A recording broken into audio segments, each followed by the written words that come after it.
Bienvenidos a Conexiones. El 25 de mayo de 2026, el Papa publicó una encíclica sobre inteligencia artificial. Hoy, en el último programa del ciclo de Conexiones 2026, vamos a tratar de entender a fondo por qué y qué quiso decir.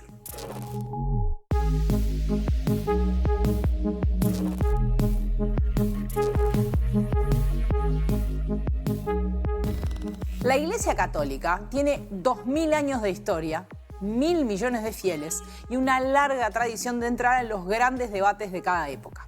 Lo hizo con el capitalismo industrial, con el colonialismo, con el cambio climático y ahora con la inteligencia artificial.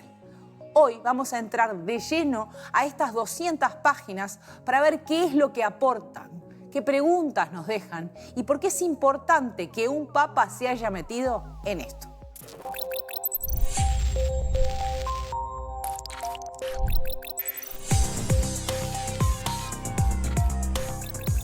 El debate de la encíclica es advertir una serie de riesgos y problemas muy concretos y actuales frente al desarrollo tecnológico. Su primera respuesta no es entre un sí o un no a la tecnología. Se está demarcando de ciertas tradiciones de la Iglesia que tienen una visión más dogmática, ¿no es cierto?, de la noción de verdad, para orientar o guiar el pensamiento frente a una serie de tecnologías que son urgentemente disruptivas. El documento asegura que la IA puede generar nuevas formas de esclavitud humana. And then implement a kind of pedagogy or education in the way in which we utilize these tools. That is why, if we want this technology to go well, it is enormously important that there be people outside those incentives. Artificial intelligence needs to be disarmed.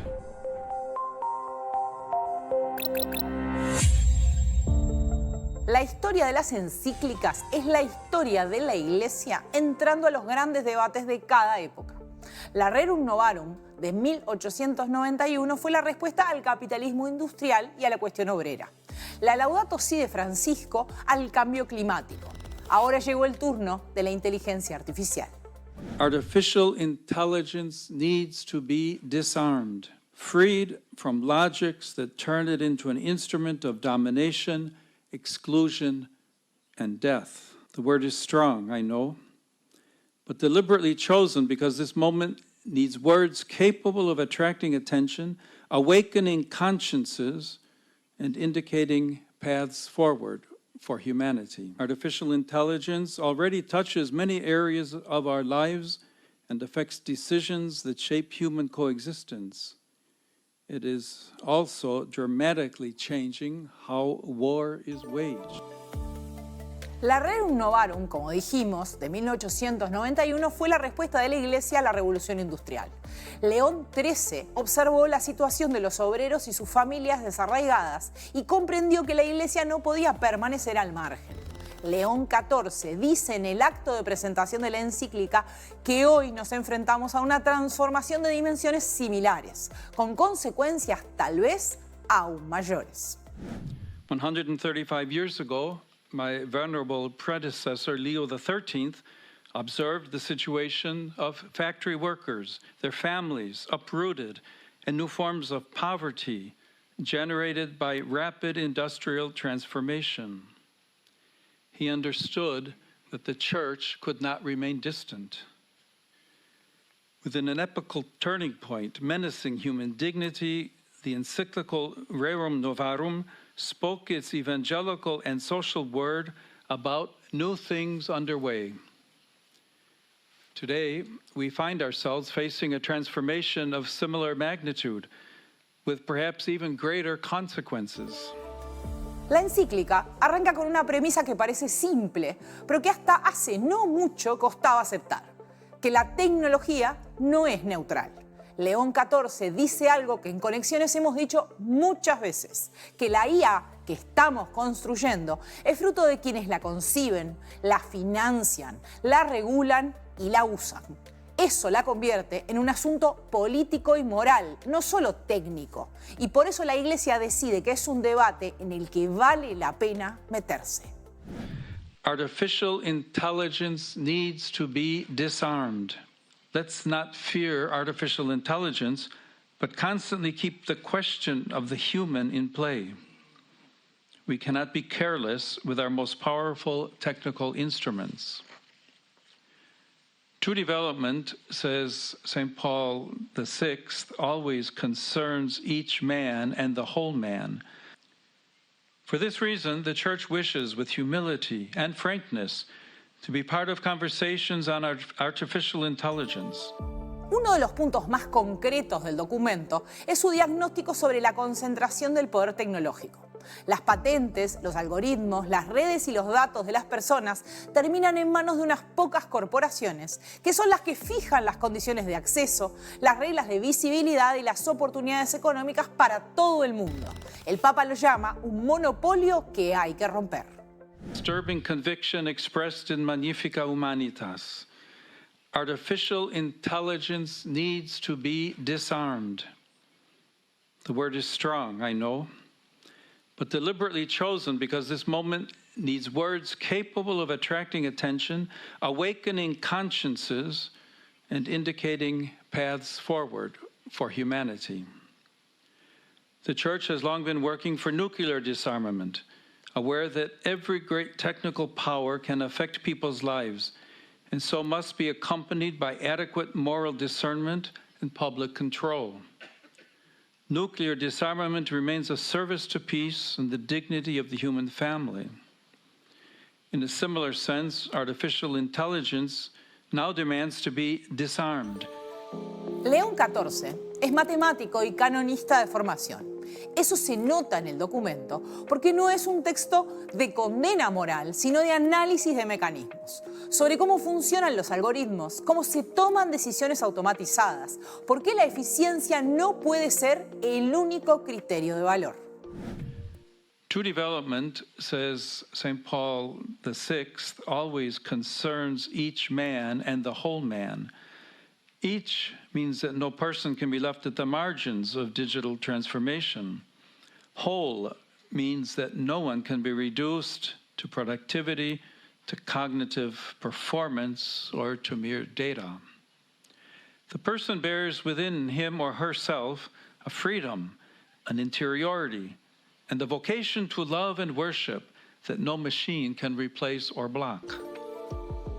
La encíclica también dice algo que parece obvio, pero que casi nadie dice en voz alta, que los sistemas de inteligencia artificial no asumen el peso de las consecuencias y que delegar en ellos decisiones sobre vidas humanas es renunciar a la responsabilidad moral. En el discurso de presentación, el Papa habla de los sistemas de armas autónomos, que prácticamente ningún ser humano ni ningún gobierno puede controlar realmente. Other very troubling voices have also reached me about increasingly autonomous weapons systems, practically beyond any human reach to govern them effectively. I hear very troubling accounts of algorithms that can block access to healthcare, employment, and security on the basis of data tainted by prejudice and injustice.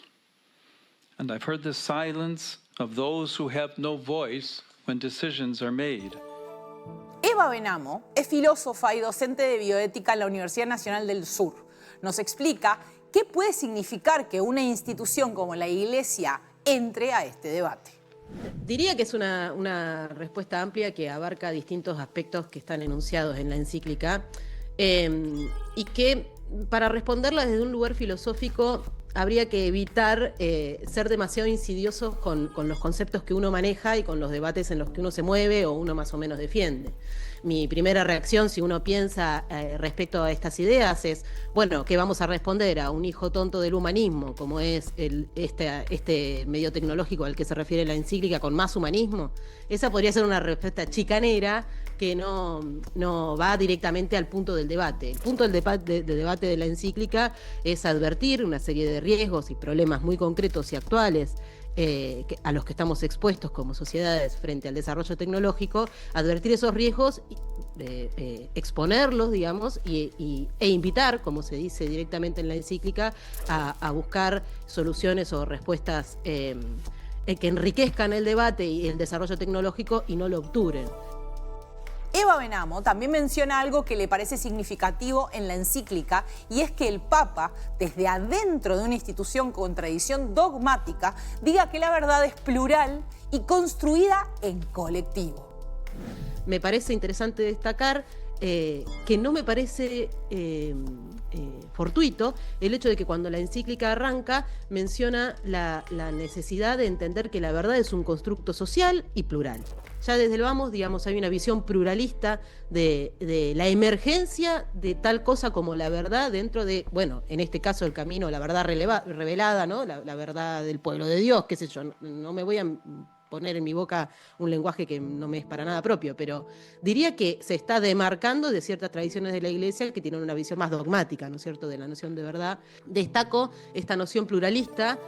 En ese sentido, la filósofa también habla del rol que puede cumplir un documento como este en el debate entre tecnología y poder.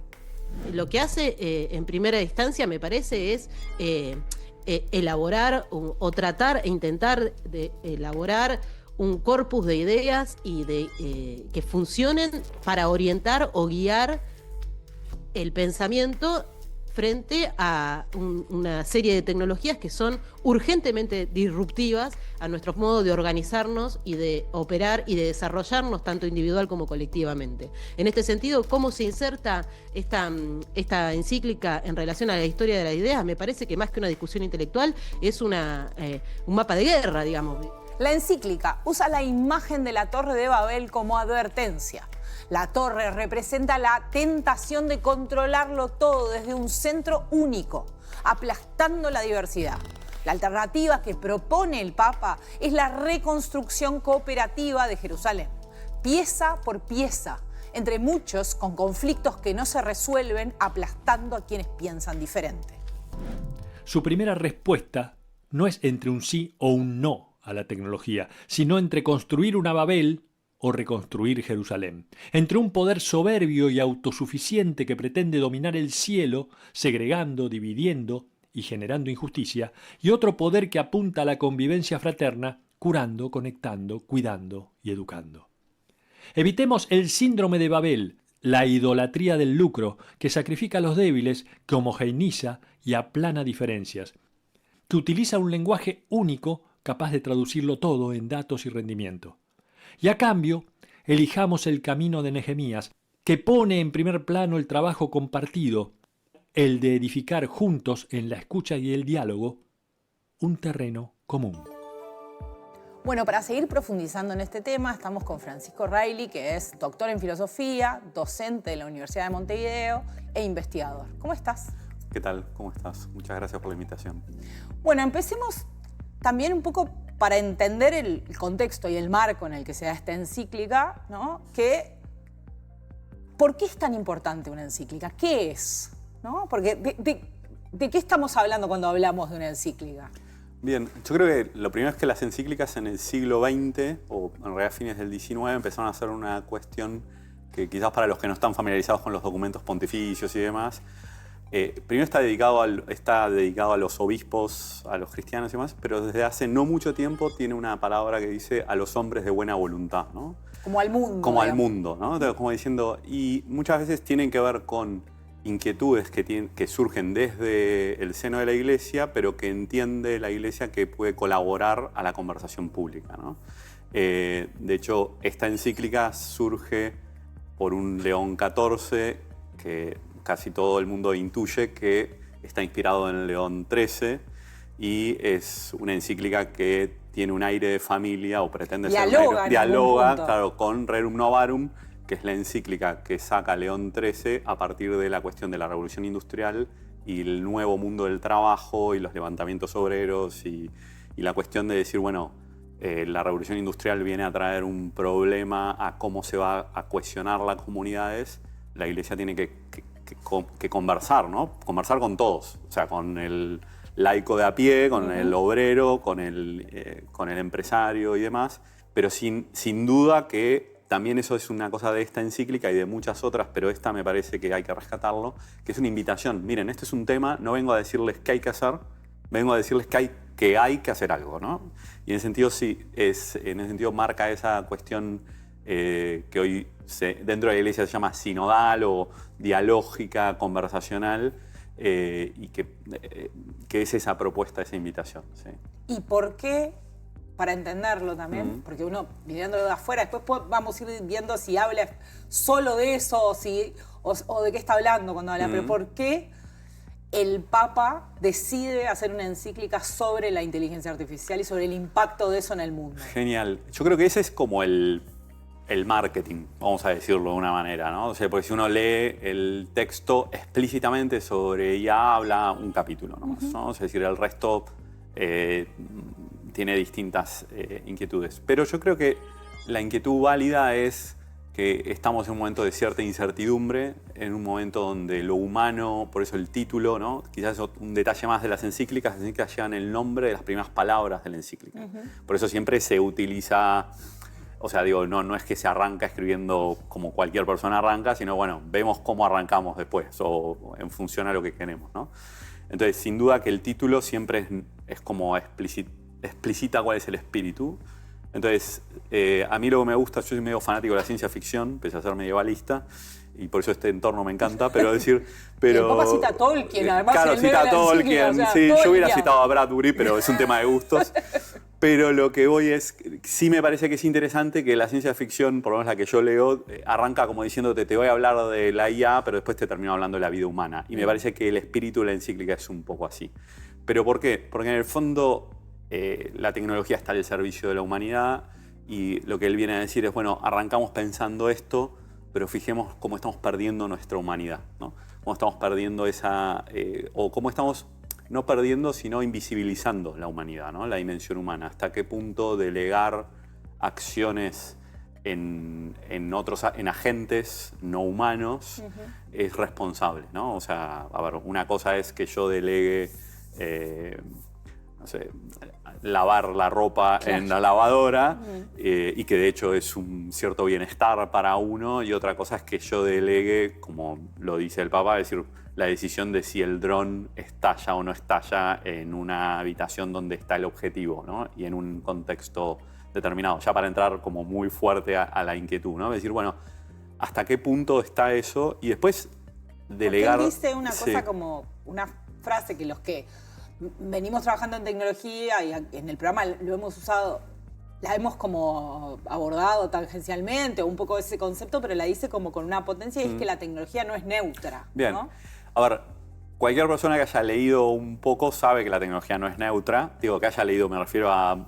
El otro día tuve una discusión larga con alguien que me decía, no, pero eso no... Digo, bueno, pero desde Hiroshima y Nagasaki, las cámaras de gas, no sé, desde la guillotina...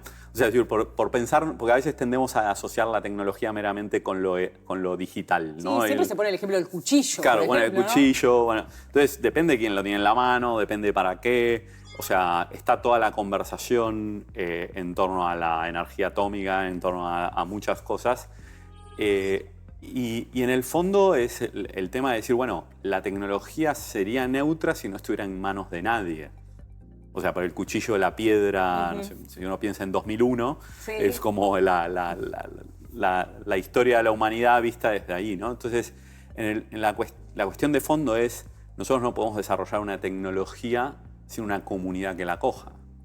O sea, nosotros no podemos desarrollar una tecnología y no estar desarrollando la dimensión humana, ¿no? Entonces, ahí hay un rol que en algunas comunidades lo tiene la religión, en otros la filosofía o la política, de vuelta entendido como los espacios de convivencia, o sea, la política entendida como ese espacio no la política partidaria. No partidaria, sino la política es, por decir de una manera, la ética pública.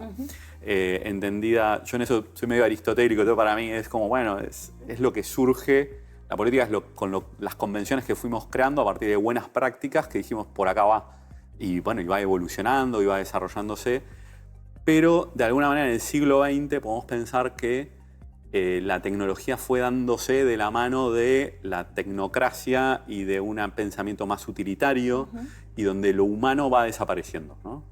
Entonces, en el cálculo de si reducimos todo a cálculo costo-beneficio, creemos que estamos haciendo el bien, pero en el camino no.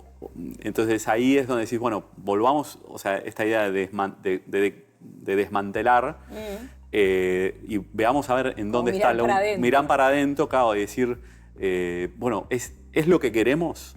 ¿No? Porque también, para mí, una de las advertencias que yo he leído en algunos autores y algunos, pienso en el ámbito de la pedagogía, en Gregorio Luri y en algunos otros, que vienen y dicen, nos están diciendo que si no nos subimos, nos caemos. Y nos subimos y nos caímos, ¿no? O sea, pensemos en el uso de los celulares en la escuela, en un montón de la aplicación de la tecnología irreflexivamente, ¿no? Entonces, no caigamos en esa ansiedad y volvamos para adentro, ¿no? Pero uno se queda pensando en que se puede hacer dos análisis de esta encíclica y del momento en el que surge.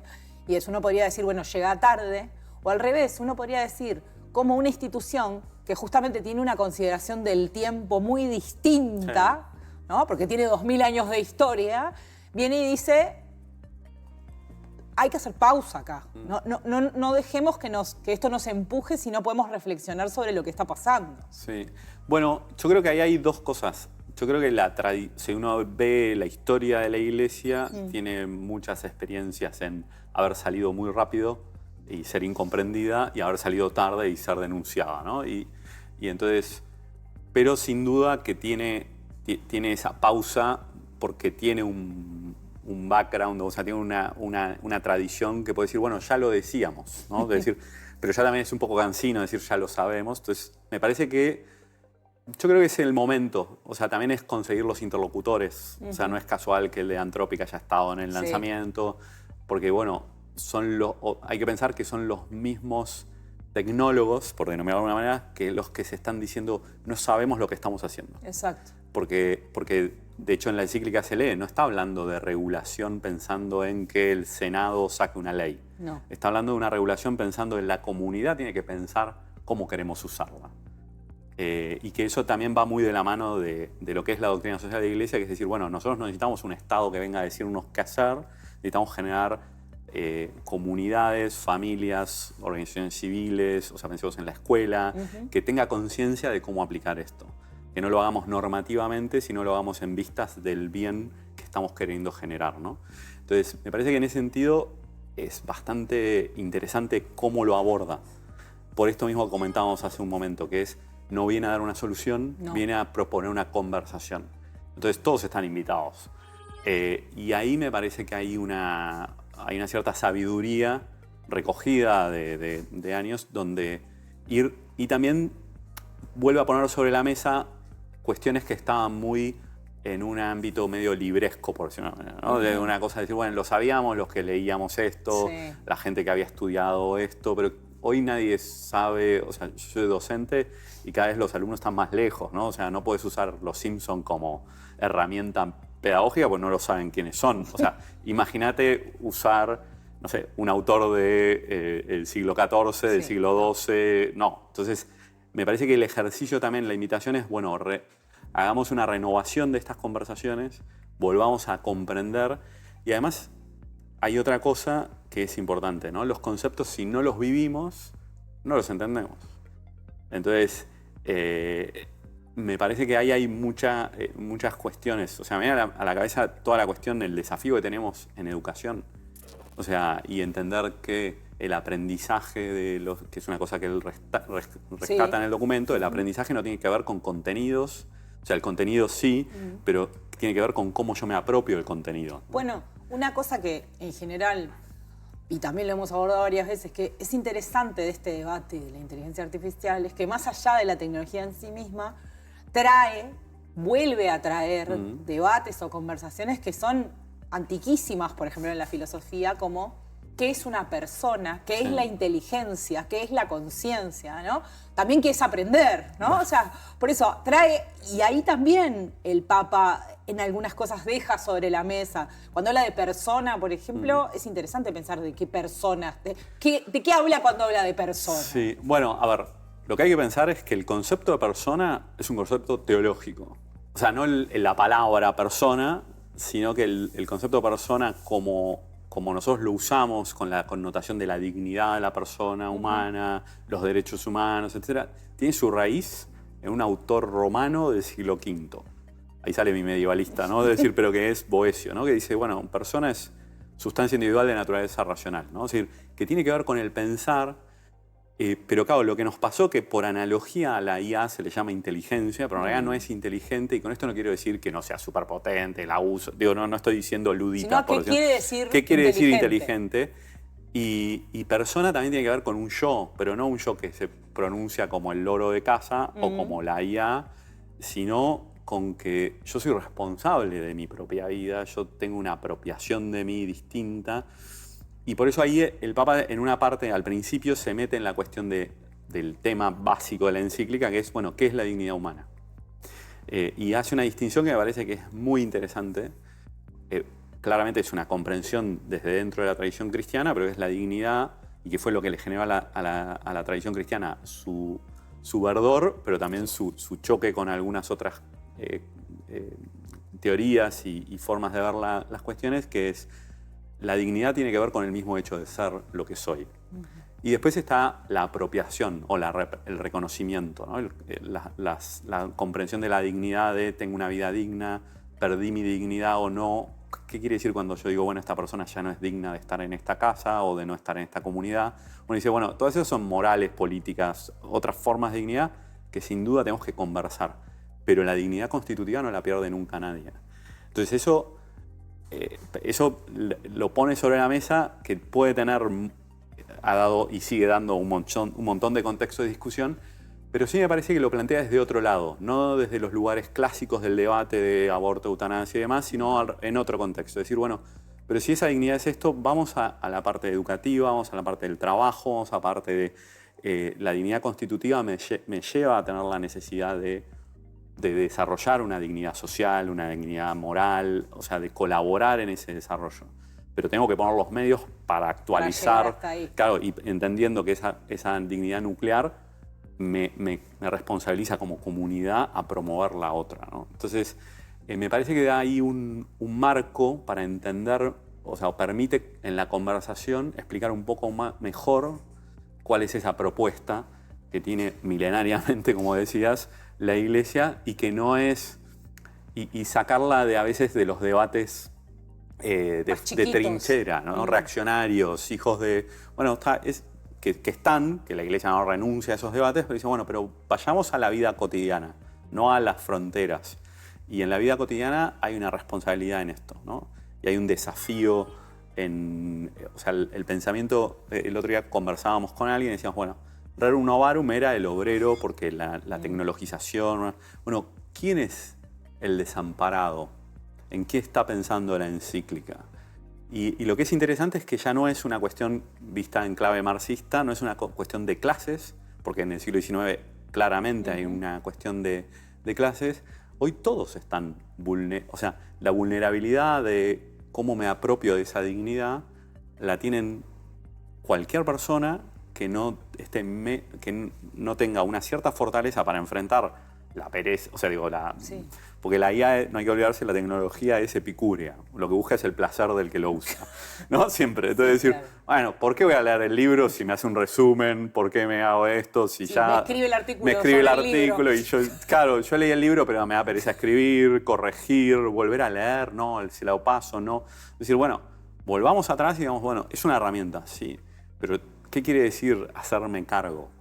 Porque, claro, yo pienso el ejemplo del dron, a todos nos pone nerviosos, pero bueno, en el del paper, o sea, en el del libro escrito, hay mucho más gente, en el de quién da la clase, quién prepara el programa, quién escribe el libro, quién va a hacer el análisis. O sea, ya ha habido en Río Grande do Sul un caso de un abogado que presentó con un prompt oculto en el archivo para que el juez no vea los errores del... Entonces, tenemos un montón de cuestiones que está generando lo que llaman ahora, ¿no?, el sedentarismo cognitivo y toda esta cuestión, pero en el fondo habla de no apropiarnos o sea, no queremos ser nosotros.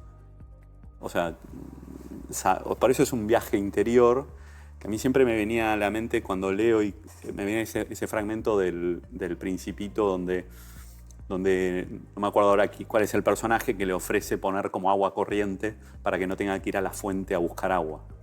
Y así tiene más tiempo libre, ¿no? Y entonces el Principito le dice, bueno, y si yo quiero dedicar mi tiempo libre en ir a la fuente a buscar agua, ¿no? Y tiene que ver con eso, con volver a apropiarnos de la vida cotidiana humana como el querer ser quien sos. Y esa me parece que es lo más... bueno, yo es lo que más me gustó. O sea, decir, bueno, volvamos a recuperar la dimensión de la vida cotidiana, una dimensión del vivir, y no verlo todo en clave eficientista y... O sea, ser eficiente es usar o sea, usar lo que hay que usar, pero sin renunciar a apropiarnos de la vida, ¿no? Que es por lo que estamos acá, por lo menos. Francisco, muchísimas gracias. Bueno, muchas gracias a vos. Y con ustedes seguimos en Conexiones. La encíclica menciona un evento concreto que vivió el Papa en Perú y que usa como metáfora de lo que propone para la IA. ¿Cuál? Un terremoto en Lima, inundaciones del norte del país, un apagón eléctrico que dejó sin internet a varias ciudades.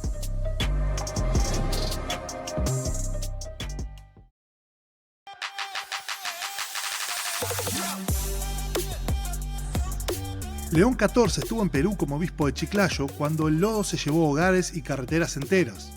Dice que lo que aprendió entonces es que reconstruir no significa reemplazar lo destruido, sino reparar vínculos, restablecer confianza, despertar esperanza y que nadie reconstruye solo.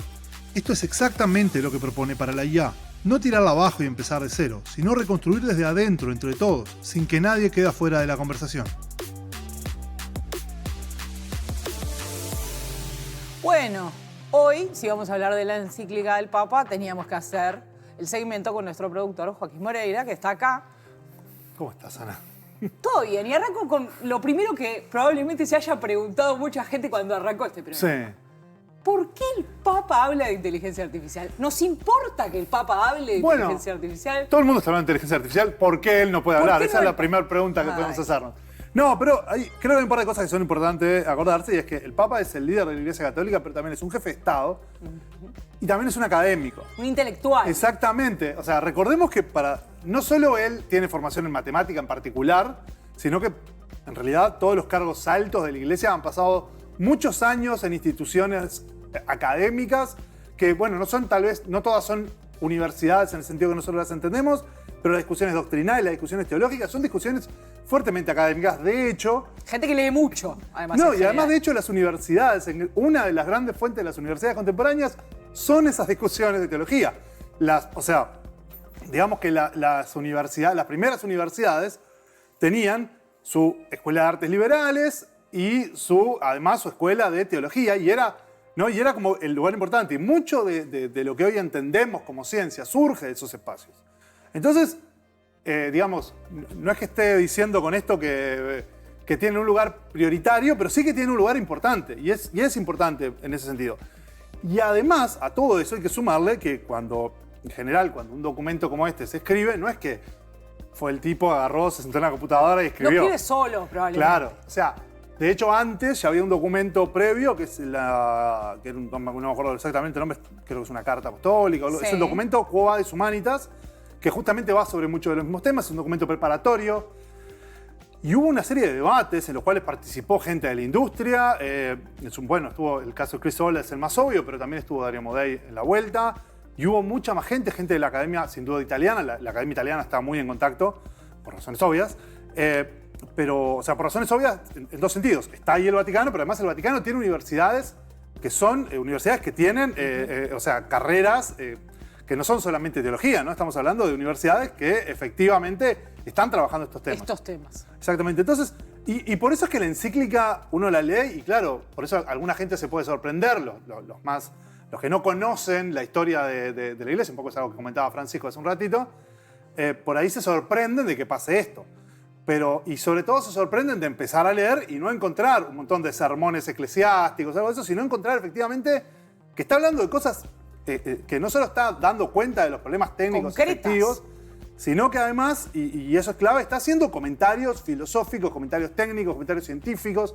A mí, por ejemplo, algo que me gustó mucho, que no es que sea una gran novedad, pero está muy bien presentado, ¿no? Es la idea, ¿no?, de que es un punto interesante, ¿no?, que es que estas tecnologías no son tecnologías que se producen, sino que son tecnologías que se cultivan, ¿no? Es muy interesante porque, de hecho, eso conversa directamente con la filosofía de la técnica y con la filosofía de la tecnología en general. Es algo, o sea, por ejemplo, eso es un punto que es interesante. Por ejemplo, también luego otros planteos que él hace, ¿no? Que justamente van a ese punto, van a problemas, de hecho van a problemas que hemos tratado en Conexiones. Porque habla de problemas concretos, habla de desinformación, habla de guerra, habla de drones, habla de trabajadores explotados, habla de cosas como muy concretas y tangibles. Exactamente, cuando habla de desinformación, por ejemplo, es una parte importante y que lo relaciona directamente justamente con la dignidad de la persona humana.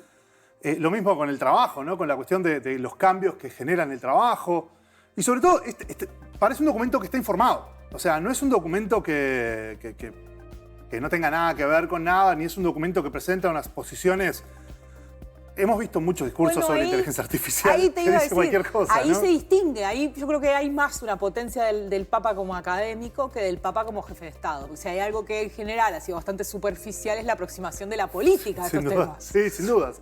Bueno, ¿por qué otra vez? Porque de hecho, si vemos, también hay filósofos que han escrito cosas y que uno se da cuenta, no tiene idea de lo que está hablando, no sabe cómo funciona. O cuando vemos un montón de discursos que son como un poco, digamos, tremendistas, ¿no? Y que justamente lo que hacen es abordar el problema como, bueno, esto nos viene a robar el trabajo. Bueno, lo vimos este año, ¿no?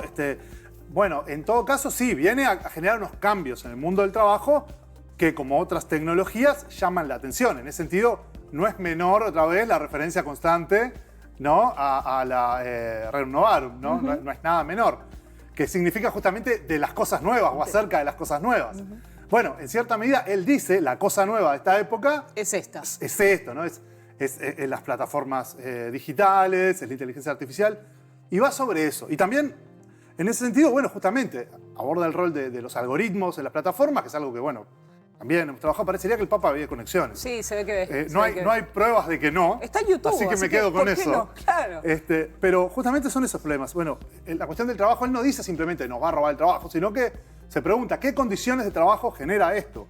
Cuando habla de la desinformación, no es que está diciendo esto está destruyendo todo, sino que, bueno, hay que tener cuidado con lo que se hace con esto, justamente porque, bueno, como el propio Papa dice, la tecnología no es neutral. Entonces, en ese sentido, creo que es importante ver eso, ¿no? Y llama la atención sobre la concentración, que es un tema que tampoco es nada menor y en el cual los gobiernos han tenido poco interés en meterse, en gran medida porque cuando se han querido meter, a veces justamente esos poderes concentrados lo que hacen es campañas en su contra, ¿no? Como pasó en algunos países. Y en ese sentido, está bueno pensar el documento más allá de que venga del Papa, como jefe de iglesia, sino que está bueno pensar el documento justamente como un documento que está creado en relación a discusiones y con el cual uno puede acordar, uno puede desacordar en los puntos que sea, pero que está planteado justamente, intenta dialogar con ese presente, que bueno, que es una de las razones importantes que tiene.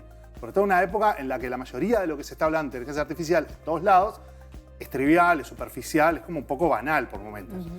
Entonces creo que ese me parece que es uno de los puntos fuertes del documento y es la razón, o al menos una de las razones por la que estamos, no solo nosotros, sino mucha otra gente hablando de esto. Que normalmente no hablaría del Papa ni de la Iglesia. Exactamente. Entonces, a mí me parece que ese es como uno de los ejes centrales, ¿no? Y ahí aparecen los muchísimos temas, ¿no? De algunos de los que ya hablaste y otros de los que vas a hablar en el resto del programa, que aborda son problemas que son efectivamente actuales y que además los aborda con criterio. Digamos, obviamente fue a hablar con ingenieros. Fueron a hablar con ingenieros. No es que lo escribieron de la vuelta. Más allá de que él sea matemático, claramente fue a hablar con eso. Pero también fue a hablar con filósofos, claramente fue a hablar con sociólogos, claramente fue a hablar con gente de todas las ciencias, porque es lo que suelen hacer en estos documentos. Y si bien no se nota tanto en la lista de referencias, porque la lista de referencias de la encíclica sobre todo refiere a documentos eclesiásticos, si vemos el documento Quo Vadis Humanitas, ahí sí vemos un montón de referencias mucho más grandes a cosas con las que están dialogando y con las que discuten, y bueno, y que justamente hacen a por qué, no solo por qué el Papa habla de esto, sino por qué es importante que lo haga. ¿Alguna otra cosa para agregar, Joaquín? No, creo que más o menos estamos y queda medio programa, así que ahí va a haber bastante para decir. Seguimos en Conexiones. La encíclica también entra en el debate sobre el trabajo. Dice que las nuevas formas de trabajar no son necesariamente mejores, que la tecnología puede descalificar trabajadores, relegarlos a funciones marginales y someterlos a vigilancia automatizada. y que diseñar sistemas centrados en el rendimiento en lugar de en la persona es una forma de injusticia social. El documento asegura que la IA puede generar nuevas formas de esclavitud humana, por lo que pidió considerar esto como una violación de la dignidad humana y pidió no tolerar estas prácticas en el desarrollo tecnológico para evitar justificaciones y complicidades sobre la esclavitud. En este sentido, el Papa León pidió perdón en nombre de la Iglesia Católica por tantos siglos de silencio sin condenar la esclavitud. La encíclica también dedica un pasaje importante a la educación.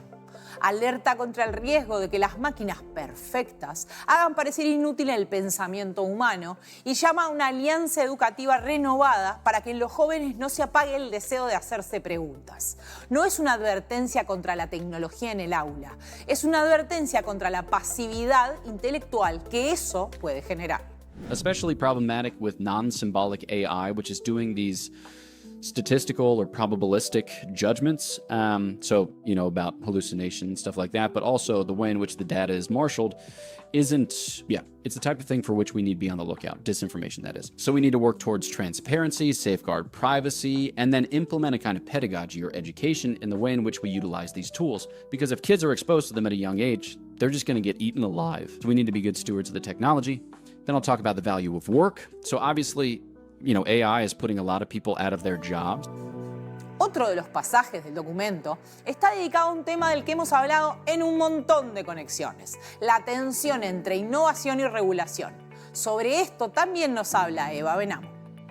Esta tensión entre innovación y regulación, que es una manera de ordenar el debate, claro, estas empresas o fenómenos tecnológicos también tienen como la idea de el nudging, ¿no? De ir penetrando las estructuras sociales con pequeñas semillas y después proliferarse, y creen que para innovar hay que largar el producto al sistema e ir viendo cómo funciona y después sacarlo. Sí, claro, que está bien, está bárbaro. El problema es que cuando hemos visto, hay casos registrados en donde sistemas de decisión, no los más sofisticados, se mandan mocos terribles en poblaciones enteras, ¿no? Y eso por un lado. Y después también que en el caso contrapuesto, la regulación en términos de, un par de abogados que con las normas vigentes traten de sostener estos sistemas, tampoco es una respuesta así, no es que hay que decir, regulemos, porque tampoco sabemos qué es lo que vamos a regular, porque los abogados, con todo el respeto y cariño del mundo, me ha tocado sentarme en algunos foros de democracia y vos lo escuchás y los tipos piensan que están hablando de martillo, y no estamos hablando de martillo. La encíclica cita a un escritor de fantasía épica para hablar de tecnología y poder. ¿A quién? J.R.R. Tolkien. C.S. Lewis. Ursula K. Le Guin.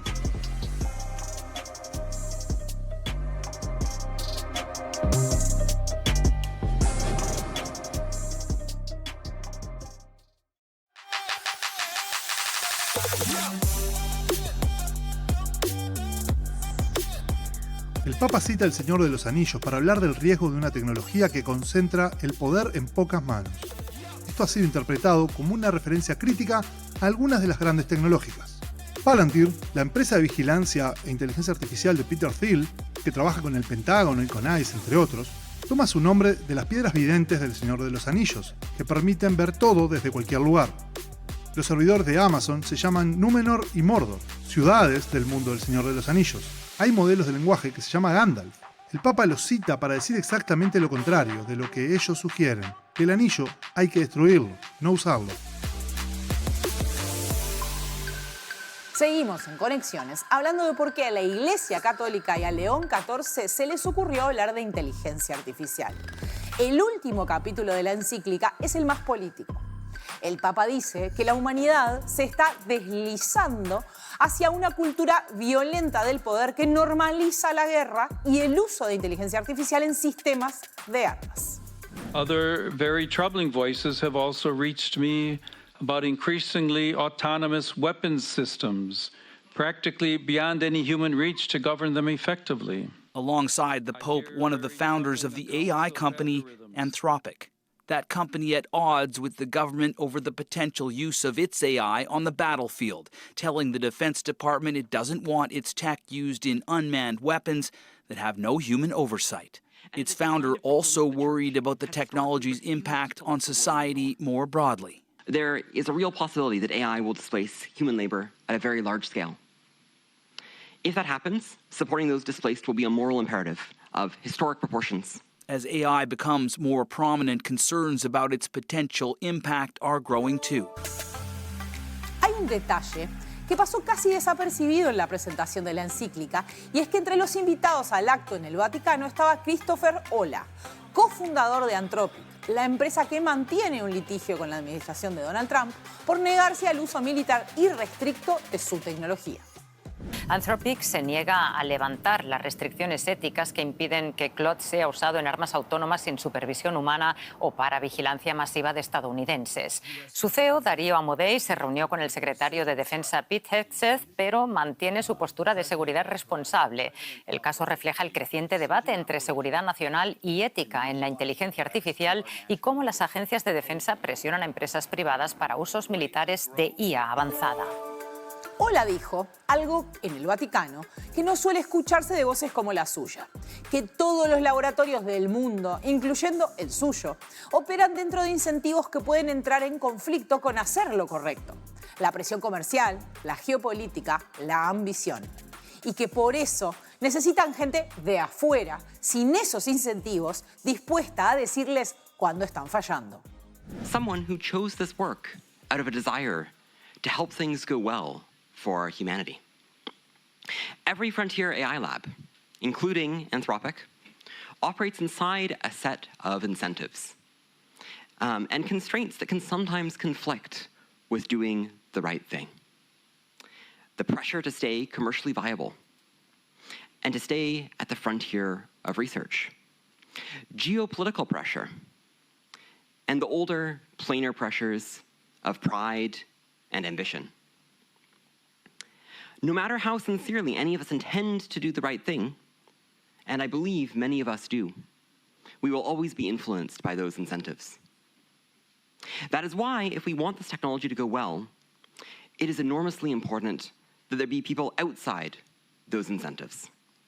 People who care about things going well, who are paying close attention, who are willing to say hard things and insist on safety, who are willing to be our earnest, thoughtful critics. Otra cosa que dijo el fundador de Anthropic es que los modelos de inteligencia artificial que su equipo estudia por dentro son mucho más extraños de lo que pensamos, que encuentran estructuras que se parecen a resultados de la neurociencia humana, evidencia de introspección, estados internos que funcionalmente se parecen a la alegría, al miedo, al dolor. Agregó que no sabe qué significa eso, pero cree que merece discernimiento. AI systems are not engineered the way a bridge or an airplane is engineered. We understand an airplane because we designed every part of it, and we understand the physics that act on it. AI models are not like that. They are grown on a structure roughly modeled after the brain, on an enormous inheritance of human thought and speech. And what is grown is far more subtle, odd, and beautiful than science fiction prepared us for. They are not the cold, calculating robots we were promised. They are made from us, from our words. And as the Holy Father observes, they remain, in important ways, mysterious even to those of us who create them. Eva Benamo destaca también otra cosa que aparece en la encíclica y que ella traduce en términos laicos, que la dimensión espiritual no es una cosa separada de la tecnología, sino la capacidad de no perder de vista para qué vivimos mientras todo nos empuja a actuar sin pensar. Podemos laicizar qué es esa espiritualidad. Esa espiritualidad es puede significar simplemente una relación armónica entre el racionalismo de los fines, entre la voluntad de acción y la noción de cuidado, que no lo hemos mencionado, pero está en el texto también y es muy interesante y es muy importante para mí, para entender cómo relacionarnos con la ambivalencia del fenómeno tecnológico. Es importante entender que la correcta armonía entre, digamos, el corazón y la mente es la espiritualidad. Y que en ese marco interno en donde se juega la soberanía individual de nuestras pasiones, en el sentido de afectos, deseos, en el campo interno en el cual nosotros, de virtuales, diría Deleuze, nos vamos individuando, en ese campo es donde está el lugar para sostenernos frente a la embestida de sistemas que son mucho más enormes que nosotros.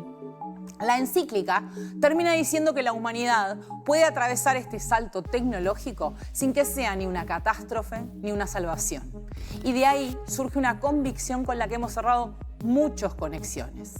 Que la pregunta no es si la inteligencia artificial va a transformar el mundo, sino qué mundo estamos construyendo con ella.